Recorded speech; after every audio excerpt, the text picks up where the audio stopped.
Ahora sí, ¿me escuchas bien? Te escucho perfecto ahora. Bueno, acabamos de ver la proyección. Tenemos una audiencia modesta, pero muy entusiasta. Y personas nos siguen por medio del streaming de Ondonet. Entonces, vamos a ver si alguien de la audiencia quiere hacer algún comentario. Este, También pues tenemos a Roy, también tenemos a Daniel Solano, que es la persona encargada de hacer la música. Entonces, no sé si alguien se quiere atravesar. Este, pero puedes acercarte, para que Roy te oiga en el micrófono de la computadora. Tenemos una audiencia un poco magra y esto es para todos. Aunque somos tan pocos amigos, no, no, ajá, parte importante de la película es que la audiencia formule sus dudas, sus preguntas, sus inquietudes. Entonces, como somos tan pocos, nos va a tocar a cada uno unos cuantos minutos. Comenzamos por la directora de la Escuela de Arte. Un momento, Roy. Gracias a Jorge y saludos.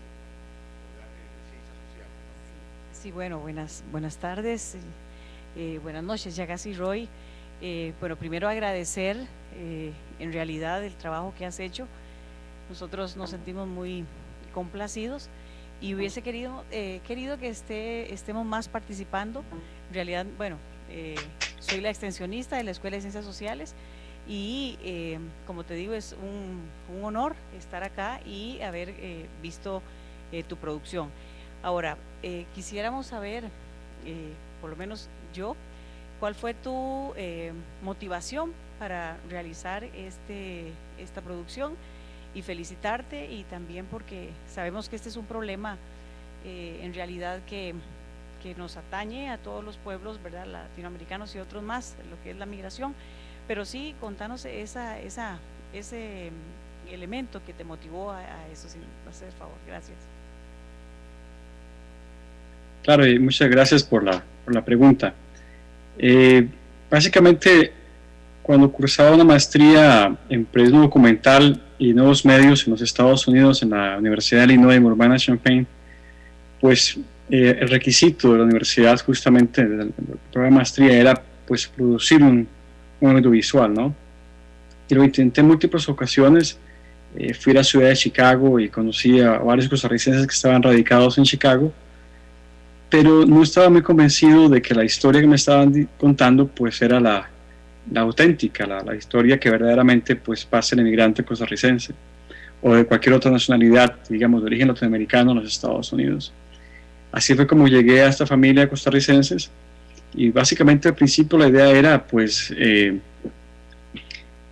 escuchar a los personajes o a estas personas, ¿no?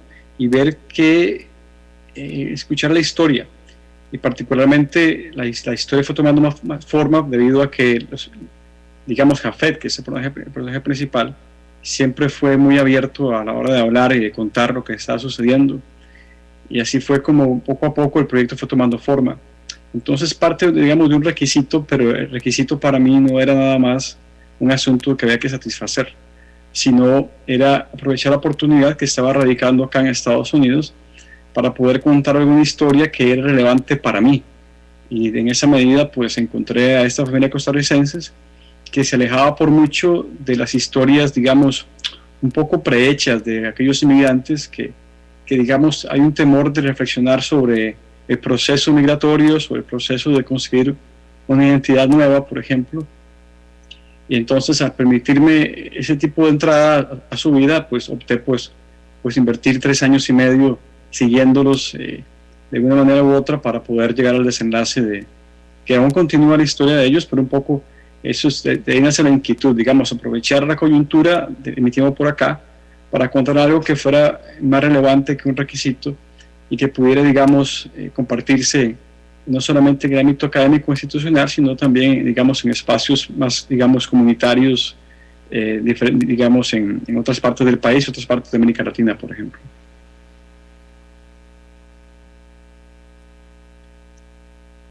Muy bien, Roy.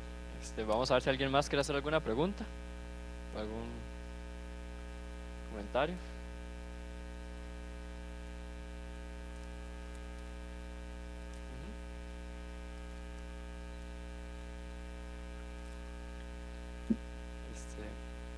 quieres te presentas y después le haces la pregunta a Roy. Mucho gusto, Roy. Mi nombre es Elfren Solano Ulate. Yo formo parte de un grupo que se llama Podemos Volar. Soy locutor de este programa y me gusta la idea del audiovisual. Me gusta bastante la idea del audiovisual. Me gusta la producción. Tiene bonita fotografía, tiene una historia. O sea, se difiere a muchas historias que me han relatado sobre cómo es la problemática en Estados Unidos del inmigrante, pero es una historia real y eso es lo que vale. Es la oportunidad, digamos, de ver cómo no se valora tal vez lo que se tiene en Costa Rica o lo que se tiene en la patria. Cuando uno sale de la patria, no me ha tocado salir así en esas circunstancias, pero empieza uno a valorar tal vez lo que tenía en casa. Es bonito, o sea, es ver otro punto de vista, es otra perspectiva, es interesante, o sea, me gustó. Si me pide una evaluación no se la podría dar, pero me gustó. Muchas gracias, muy amable. Tal vez para hacer un comentario adicional, Pablo, ante la pregunta de que me planteó la directora, además acerca de la motivación del documental, creo que lo que quería era un poco que la conversación fuera fluyendo, pero me parece que me permito hablar de esto ahora por si alguien quiere incorporar alguna pregunta. Pero básicamente yo estoy muy interesado en ver cómo, por ejemplo, la narrativa es un dispositivo que puede funcionar, digamos, en muchas direcciones. Una de ellas es, por ejemplo, permitir lo que yo llamaría como acompañamiento emocional o sanación, ¿no? O sea, en qué medida la narrativa o las historias permiten refundar la memoria y permiten construir algún tipo de mapa acerca de a dónde se va como sociedad, ¿no? Y para utilizar una cita de Godard, Godard dice que la realidad es muy compleja, las historias le dan forma. En ese sentido, me parece que a veces se desdeña o se pasa por alto el valor tan grande que tiene, por ejemplo, el mundo cultural que nos rodea. Que tal vez, y no solo el mundo cultural en el sentido de manifestaciones artísticas, sino, digamos, en el sentido, digamos, de procesos civilizatorios, ¿no? Y eso es lo que me interesa a mí un poco de este documental. O sea, en qué manera los personajes, algunos logran refundar su identidad, ¿verdad?, su memoria, y se adaptan al país, otros no tanto, pero lo importante, digamos, de las historias en cuanto a las posibilidades que permiten organizar la realidad, ¿no? Este documental cuenta la historia de 3 años e intenta organizar la historia de ellos, que tenga, en un sentido que tenga más o menos tipo de consistencia para poder ser contada. Así que por ese lado me parece que la importancia de la narrativa como un vehículo para reinventarnos es importante, especialmente en un momento en el que digamos, el país atraviesa diferentes retos o crisis. Y por otro lado también, y hay muchos ejemplos de esto, la cara opuesta, ¿no?, del uso de la narrativa o de las historias, ¿no?, es justamente, digamos, en el plano político. O sea, cuando se usa para, digamos, efectos de propaganda, para efectos básicamente en el texto político de autoengaño, ¿no? Y eso es, creo que ahí donde hay que ser muy conscientes. Igual, ¿no? Acá ya es el verano en Estados Unidos y todas las películas que han salido, las más taquilleras son películas, por ejemplo, que hablan sobre superhéroes, ¿no? Y es justamente también una forma de intentar refundar un poco la memoria de un país o el proceso, digamos, civilizatorio de un país cultural, donde se están un poco, no podría decir que en decadencia, pero sí, digamos, a través de una crisis económica profunda, y donde, digamos, los héroes del día a día no se visualizan como debería hacerse, y la gente busca un escape, ¿no?, ante una realidad que, digamos, cada vez económicamente es un poco más dura que hace unos años atrás. Sin embargo, esto no se compara a países, digamos, donde la vida es realmente dura. Y creo que esa es un poco la idea que está detrás del documental, ya como digamos, construcción teórica, que es la de las posibilidades de utilizar la narrativa, especialmente en nuestro país, como un vehículo para volver a, digamos, a replantear quiénes somos nosotros como sociedad, hacia dónde vamos, y el valor que tiene eso, digamos, en el ámbito cultural. Si uno piensa la cultura, por ejemplo, como una especie de software, ¿no? En otras palabras, es de qué manera los procesos que tenemos establecidos, sociales y culturales, nos permiten comenzar a plantearnos una ruta, un mapa de ruta que nos dirija a un espacio, digamos, más sostenible en el ámbito, por ejemplo, de no solamente de la autopercepción, pero que nos diga, primero que nada, que es quiénes somos nosotros y hacia dónde queremos ir, ¿verdad? Y el documental es como una excusa para poder hablar también de esos temas. Y en el caso del personaje principal, es un personaje que ha tenido grandes dificultades y que él piensa, y yo comparto esa forma de pensar, que en un país como Costa Rica, con limitaciones económicas y de infraestructura y de otros tipos, es un país donde aún es muy posible salir adelante y construirse, digamos, una vida, ¿verdad? Incluso la otra parte del documental que también quería hablar es sobre el proceso, digamos, de elaboración, pero eso lo podemos plantear un poco más adelante, o tal vez Daniel Solano puede hablar de eso también, ya que él está por allá. Así que si alguien tiene otra pregunta, bienvenida. No sé si alguien más quiere dar un comentario o algún aporte. Sebastián. Creo que tenemos un aporte del ciberespacio. Este es tuyo. Adelante. Okay.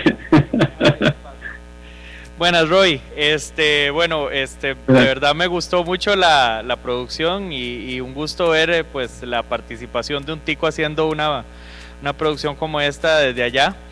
Y quisiera saber, digamos, qué tal es, digamos, en Costa Rica es muy difícil para un productor costarricense independiente realmente lograr, digamos, que su producto sea visto masivamente, y ese ha sido como uno de los grandes problemas. Ha mejorado un poco con la entrada de nuevos medios como Canal 9 y así, que han como venido a dinamizar un poco la producción independiente tal vez, pero digamos, ¿cómo es eso en Estados Unidos y qué tan fácil o difícil es que tu producto sea visto o transmitido por algún medio, etcétera? Pura vida. Gracias.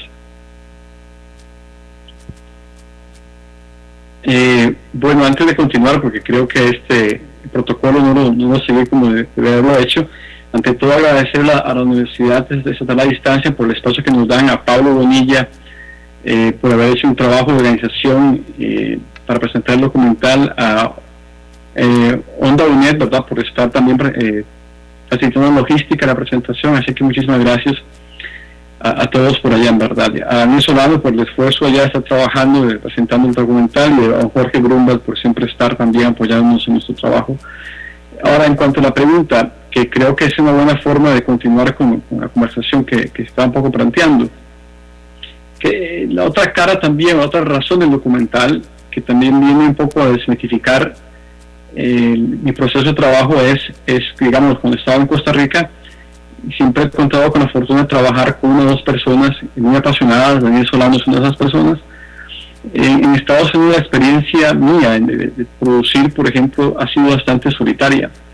Después de la Universidad de Illinois, acá en Urbana, yo fui a hacer otra maestría en Bellas Artes, en Cine y Tecnología, en la Universidad de Wisconsin.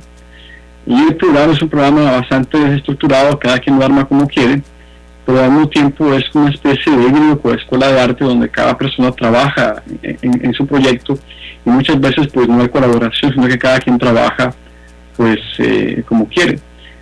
Por un lado, eso es un problema pues, muchas veces, pero por otro lado me obligó a tener que trabajar con lo que tenía. Y entonces, básicamente este documental está hecho, digamos, en su mayor parte por mí, en una sola cámara, donde yo hacía sonido, donde hacía un poquito de luz, donde trabajé con el audio, y así que la estructuración documental, desde la investigación hasta la edición, todo eso por todo que tuve que elaborarlo yo. Y evidentemente los errores abundan en el documental, hay cosas que no me gustan, que me hubiera gustado mejorarlas en ese proceso de seguimiento de la familia. Así que, por un lado, la creencia de que tal vez es más fácil en Estados Unidos hacer cine eso realmente, pues rápidamente aprendí que eso no es así. De hecho, hay muchos ejemplos en el país en este momento de gente también que ha estado afuera viviendo o estudiando cine, por ejemplo, y básicamente que sus trabajos más, digamos, seminales, más importantes, pues han sido en Costa Rica. O sea, Costa Rica les permitió un espacio, digamos, de flexibilidad creativa y de apoyo, digamos, estructurado, por decirlo así, que les permite producir cine. Y estos, hay una película que se llama Nosotros los Nobles, una película mexicana, donde también el productor pues menciona que los cineastas mexicanos que radican en Los Ángeles regresan a México para poder hacer cine, hacer sus películas.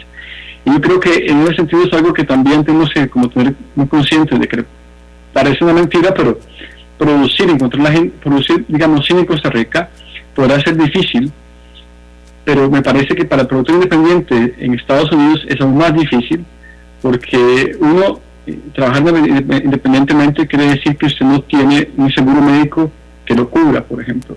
En Costa Rica alguien puede trabajar al mismo tiempo y siempre va a tener un seguro médico, y este asunto no es una preocupación importante, digamos, en el imaginario costarricense. En Estados Unidos es algo bastante importante, porque si la forma de acceder al seguro médico generalmente es mediante un trabajo tiempo completo, ¿no?, y todo este asunto. Entonces eso ya un poco limita las posibilidades de poder trabajar en cine, ¿no? Y así que por un lado lo que es producción, la parte de producción es un poco difícil de llevar a cabo. Conozco gente que incluso ha ganado, por ejemplo, un Oscar en la categoría de estudiante y trabajan en Nueva York en compañías de social networking, por ejemplo, para poder vivir. Es un trabajo del día, ¿no? Y en el fin de semana y en vacaciones trabajan en sus películas. Así que Costa Rica me parece que aún hay una flexibilidad para la producción que es interesante y que viene de la mano con este abaratamiento de la tecnología que lo hace interesante. La otra parte, la distribución. En Estados Unidos hay, pues me parece dos buenas instituciones, pero que están perpetuamente financiadas y que viven un perpetuo, digamos, eventos para conseguir fondos, que uno es la televisión pública, o sea, que se llama, por ejemplo, PBS o PBS, ¿verdad? Los documentales son excelentes, son de factura propia, y siempre, por ejemplo, la gente pues dona dinero a la causa, los suscriptores donan dinero, ¿verdad?, de alguna manera, y es una televisión pública muy buena, pero que digamos representa una ínfima parte de la producción televisiva estadounidense y también llega a muy pocos hogares. Y la otra es, por ejemplo, en cuanto a la radio, National Public Radio o NPR, es una gran institución estadounidense con buenas historias, con buen trabajo de investigación, buena radio, pues, pero igual viene en perpetuo de financiamiento, y la ayuda, por ejemplo, que el gobierno federal da a ese tipo de instituciones es realmente baja. Es realmente baja, es algo como de $1 centavo por cada dólar que se paga en impuestos, algo por el estilo. Entonces es como que tal vez esta idea que imaginamos de que cada vez que estuviéramos en Estados Unidos sería más fácil, eso es algo que también aprendí que no es tan cierto. En Costa Rica hay ciertas, digamos, bases de la cual se pueden hacer cosas.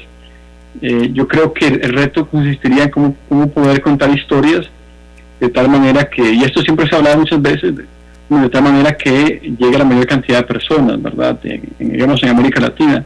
Creo que una posibilidad en ese sentido es, por ejemplo, el cine de la India, donde hay poblaciones tan diversas con tantos diferentes idiomas, y el cine indio, como ustedes saben, es Bollywood, es la productora de cine más grande del mundo, que más cantidad de películas produce al año, y han logrado como con una fórmula producir películas taquilleras de cierta sensibilidad social y llegar a un público que es aún mucho más diverso en el criterio que el público latinoamericano, ¿verdad?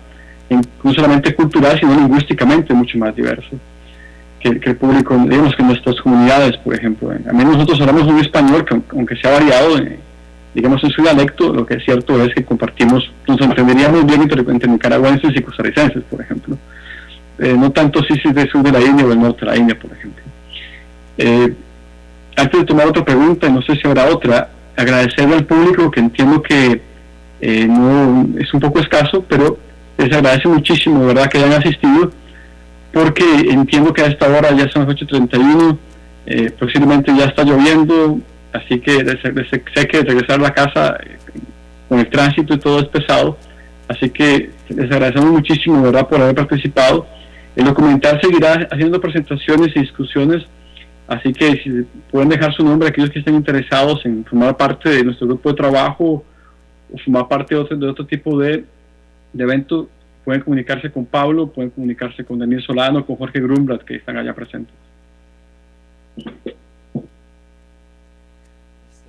Gracias, gracias Roy. Tomaremos la palabra, ¿verdad?, en seguir pues coordinando un proceso juntos, ¿verdad?, de difusión de este proyecto, que creo que lo hemos conversado, pues tratar de acentuar más los canales educativos principalmente, que es un poco donde verdaderamente podemos dar un apoyo.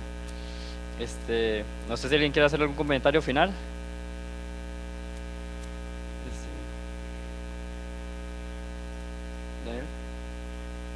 Bueno, tal vez yo, de mi parte, desde la Cátedra de Artes de la UNED, desde la Comisión de Extensión de la Escuela de Ciencias Sociales, pues agradecerte que nos hayas permitido este espacio, que te hayas podido también conectar desde internet, y yo pues concluir con algún pensamiento sobre tu proyecto, pues que esta es la segunda vez que lo veo y pues cada vez le encuentro mucho más riqueza,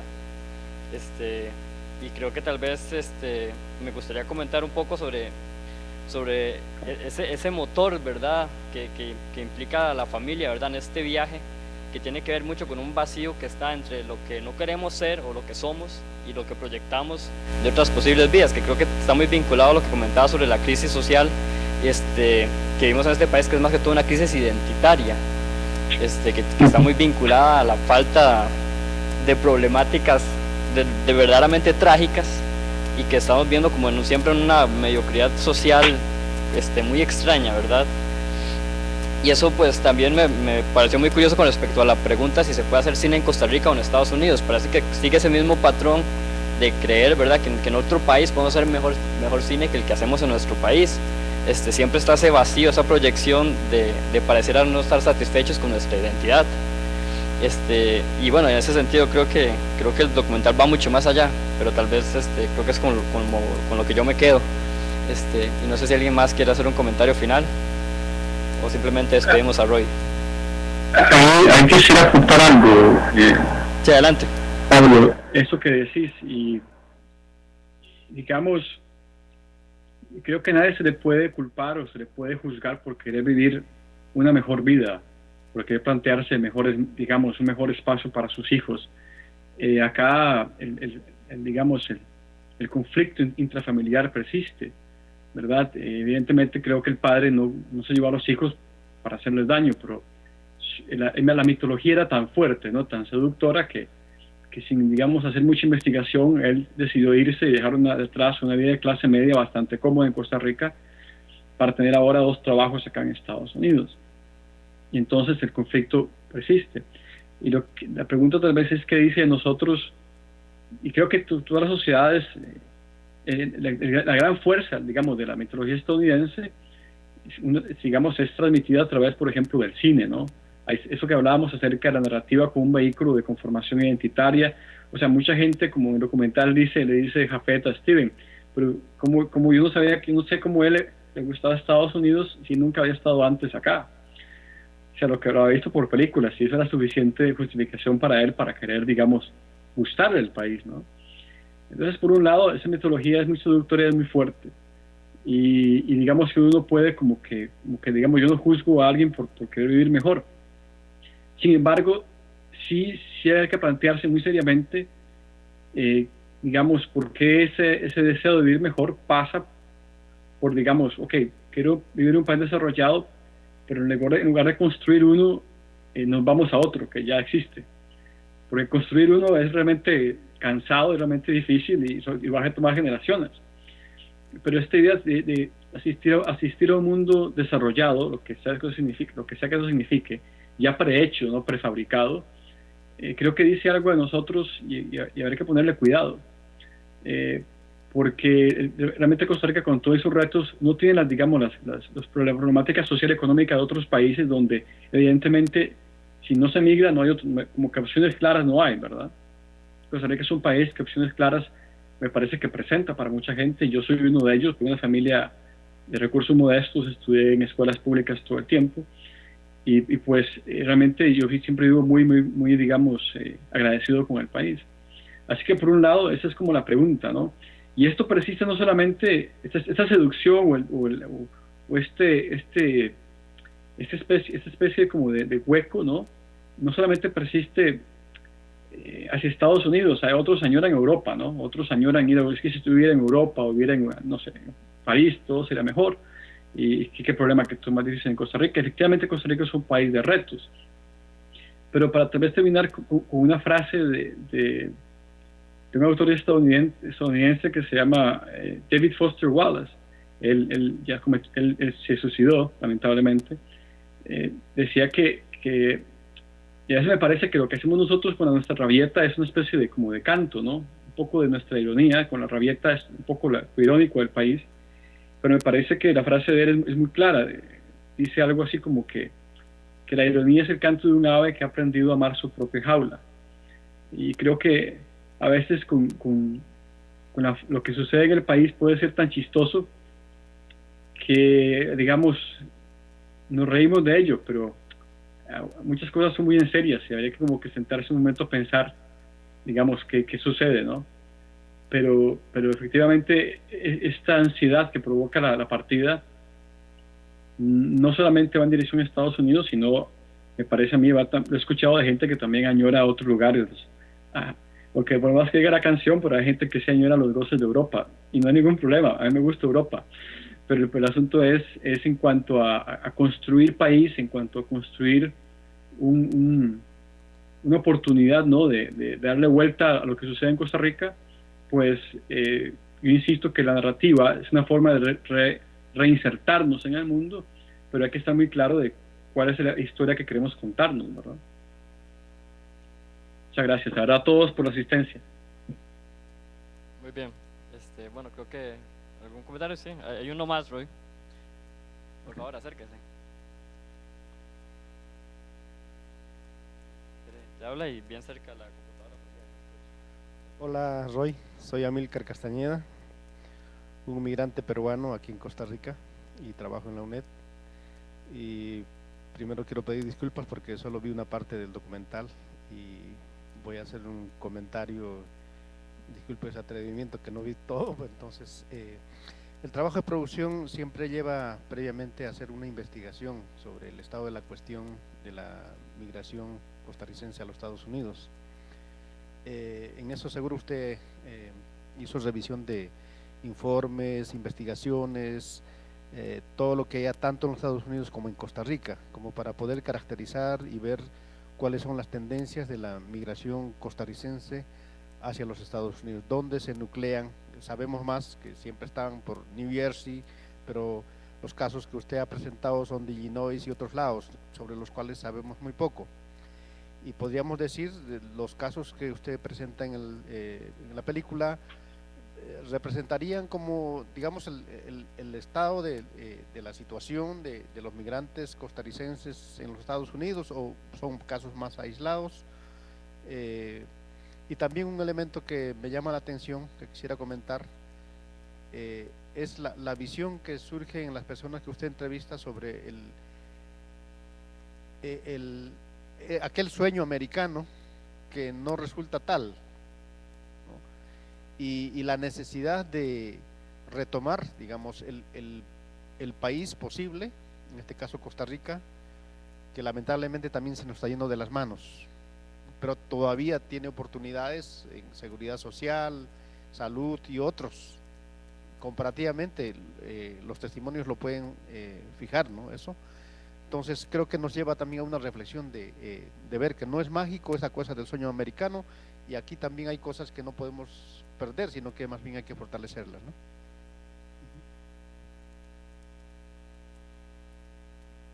Gracias. Empezando por la primera parte, efectivamente, pues, bueno, yo también soy sociólogo, soy licenciado en Sociología de la Universidad de Costa Rica, y digamos que sí me nutro de cierta lectura sociológica, eso es inevitable. Sin embargo, esto es un documental, no es, digamos, un documento sociológico como tal, para mí.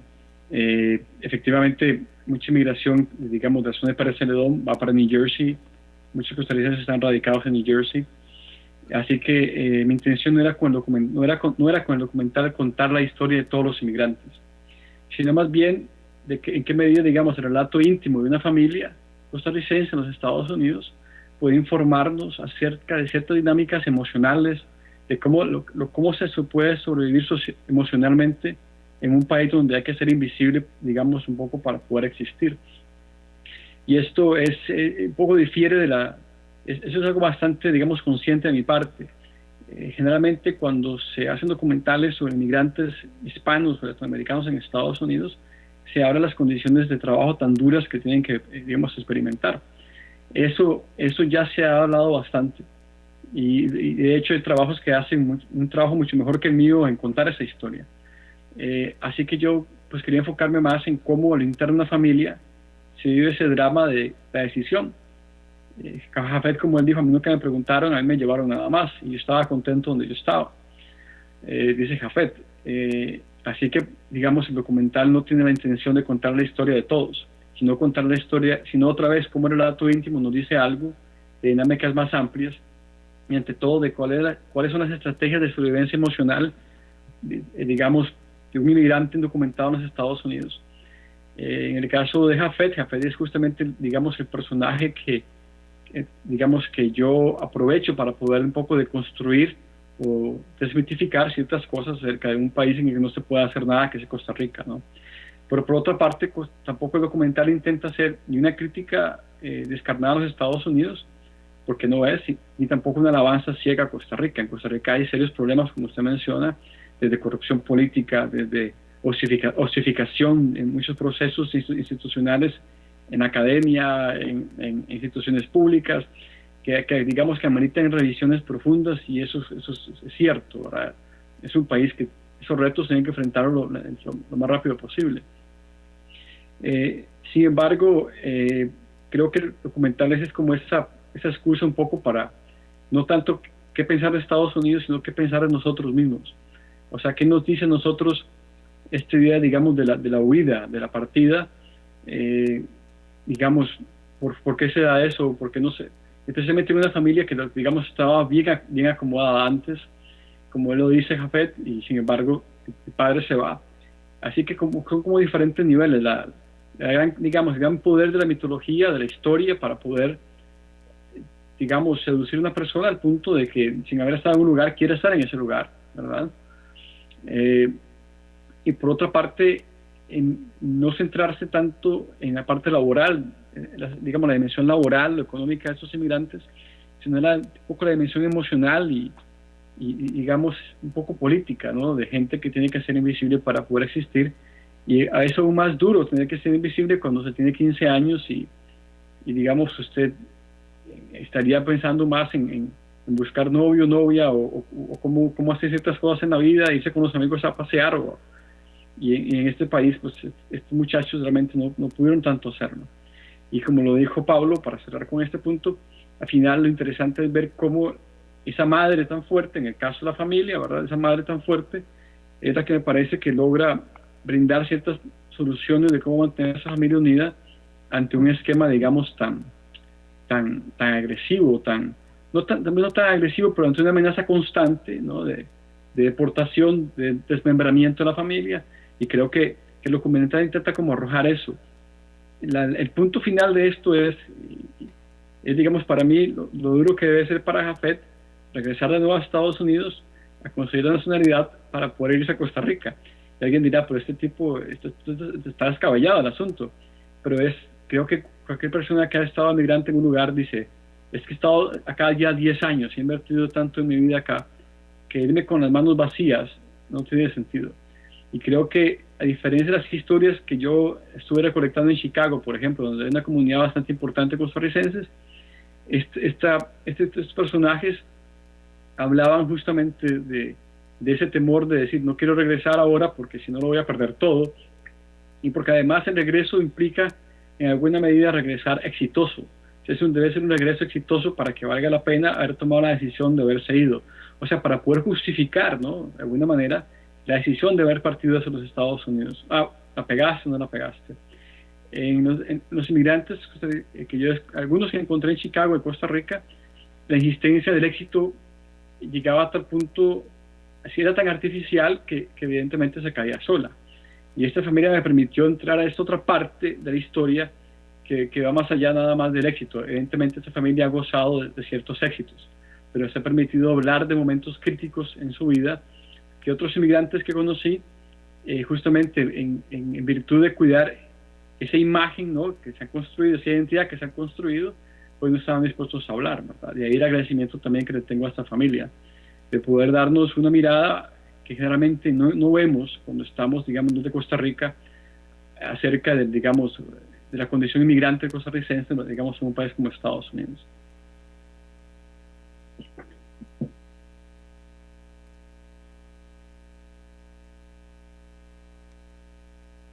Bueno, creo que con eso concluimos. Muchas gracias, Roy, por estar con nosotros. Cuando estés aquí en Costa Rica, pues vamos y vamos a cenar todos, que aquí pues cabemos en una mesa, y nos veremos aquí en agosto. Sí, en agosto, perfecto. Entonces, nos vemos, hasta luego. Muchas gracias, hasta luego, buenas noches. Bueno, a todos muchas gracias por venir.